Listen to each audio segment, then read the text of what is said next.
High family, কেমন আছো তোমরা? আশা করি তোমরা খুব ভালো আছো। আজকে আমি তোমাদের সাথে শেয়ার করব homemade milk cake recipe without egg. তো চলো চটপট করে এই কেকের রেসিপিটা তোমাদের সাথে শেয়ার করে ফেলি। এই কেকটা খেতে যেমন টেস্টি হয় তেমন কিন্তু একদম তুলতুলে নরম হবে। আর এটা যেহেতু উইদাউট এগ, তাই তোমরা এটা যে কোনো নিরামিষ দিনেও কিন্তু এটা ট্রাই করে দেখতে পারো বাড়িতে অবশ্যই একবার। এখানে আমি প্রথমেই নিয়ে নিয়েছি 200 গ্রাম ময়দাটা আমি ভালো করে চেলে নিয়েছি। তারপরে মিক্সিং জারের মধ্যে নিয়ে নিয়েছি 300 গ্রাম চিনি।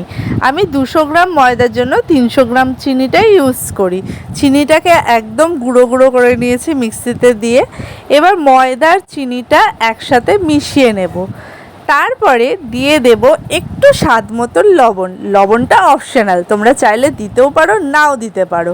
আমি এখানে দিই, একটুখানি জাস্ট ইউজ করি। তারপরে দিয়ে দিয়েছি রিফাইন তেল আর কুচো কুচো করে কেটে রাখা কিশমিশ। একটা বাটিতে 1 কাপ জল বসিয়ে জলটাকে ভালো করে গরম করে নিয়েছি। সেই জলের মধ্যে একটা আমুল দুধের প্যাকেট গুলে নিয়েছি ভালো করে। এবার ময়দা চিনির গুঁড়োর মধ্যে এই দুধটা এবার দিয়ে দেব, দিয়ে একটু সব কিছু মিশিয়ে নেব। এই মিশ্রণটা ভালো করে কিছুটা সময় মিশিয়ে নেওয়ার পরে এর মধ্যে আমি দিয়ে দেব আর 1 পাতা গুঁড়ো আমুল দুধ। এটা চাইলে তোমরা জলেগুলোও দিতে পারো, কিন্তু আমি এটা পরে গুঁড়ো হিসাবেই দিয়েছি, এটা আমি জলে গুলে দিইনি। মাঝখানে অনেক দিন ফেসবুকে ইউটিউবে সেভাবে অন থাকতে পারছিলাম না, কিন্তু এখন একটু আবার কন্টিনিউ ভিডিও দেওয়ার চেষ্টা করব, তোমাদের সাথে শেয়ার করব ভিডিওগুলো। তারপরে ওই গোলাটা ভালো করে গুলে নিয়ে দিয়ে দিলাম 1 চামচ ঘি আর 2টো ইনো। 100 গ্রাম ময়দার জন্য আমি একটা ইনো ইউজ করি, এখানে আমি 200 গ্রাম ময়দা যেহেতু নিয়েছি তাই আমি এখানে 2টো ইনো ইউজ করেছি। তারপর দেখো ব্যাটারের গোলাটা ঠিক এরকম হবে, খুব ঘনও না আবার খুব পাতলাও না। দেখছো চামচ দিয়ে কীরকমভাবে পড়ছে, এরকম হবে গোলাটা। তারপরে গ্যাস অন করে প্রেশার কুকার বসিয়ে দিয়েছি। আমি কিন্তু এটা 2 ভাগে করব, যেহেতু বেশি বড় জায়গা নেই তাই জন্য 2 ভাগে করব।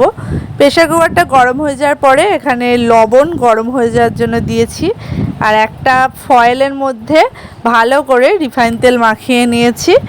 তেল মাখিয়ে নিয়ে কেকের ব্যাটারটা তারপরে ফয়েলের মধ্যে ঢেলে দিয়েছি। দেখো এখানটায় কিন্তু পুরো ফয়েলটা প্রায় ভরে গেছে, কেকটা হওয়ার পরে কিন্তু এটা আর একটু ফুলবে। তারপরে এটা আমি একটা বাটিতে বসিয়ে দিয়েছি, আর যেখানে যেখানে ফয়েলগুলো একটু নিচু নিচু ছিল সেখানটায় কিন্তু একটু কাগজ দিয়ে দিয়েছি যাতে আমাদের তুলতে সুবিধা হয় কেকটা। এবার লবণটা গরম হয়ে যাওয়ার পরে এই বাটিটা বসিয়ে দেব। বাটিটা বসিয়ে দিয়ে প্রেশার কুকারের ঢাকনাটা জাস্ট ওপরে চাপা দিয়ে রাখবো। প্রেশার কুকারটা কিন্তু ভিতর থেকে আটকাবো না, ঢাকনাটা চাপা দিয়ে একদম গ্যাস কমে দিয়ে 20 মিনিট এবার কেকটাকে হতে দেব। 20 মিনিট পরে দেখো এখানটায় কিন্তু কেকটা অনেকটাই হয়ে গেছে, প্রায় 90% মতো হয়ে গেছে। এরপর আমি কিছুটা কুচিয়ে রাখা কিশমিশ দিয়ে একটুখানি ডিজাইন করে দিলাম, দিয়ে আর একটুখানি হতে দেব 5 মিনিট মতন। এখানে আবার একটু প্রেশার কুকারটা ঢেকে দেব। দেখো এবার কিন্তু আমাদের কেক পুরো রেডি হয়ে গেছে। আর কেক যে রেডি হয়ে গেছে কি করে বুঝবো? একটা চাকু বা কাঠি কেকের মাঝ বরাবর ঢোকাতে হবে, যদি চাকুর গায়ে কিছু না লাগে তবে বুঝে নিতে হবে যে কেক কিন্তু আমাদের একদম রেডি হয়ে গেছে। কেকটাকে নামিয়ে নিয়ে এবার আমি এখানে জেমস দিয়ে একটু ডেকোরেশন করে দিয়েছি। কেকটা কেমন লাগছে অবশ্যই কিন্তু কমেন্ট করে জানিও, রেসিপিটা কেমন লাগছে সেটাও কিন্তু জানিও।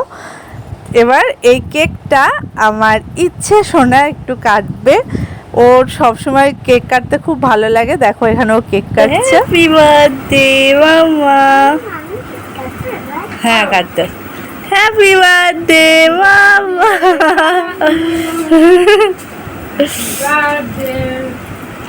কেকটা কিন্তু ভীষণ টেস্টি খেতে হয়েছিল, আর হ্যাঁ একদম কিন্তু নরম তুলতুলে খেতে হয়েছিল। রেসিপিটা তোমাদের কেমন লাগলো অবশ্যই কমেন্ট করে জানিও, ভালো লেগে থাকলে লাইক করে দিও। টাটা।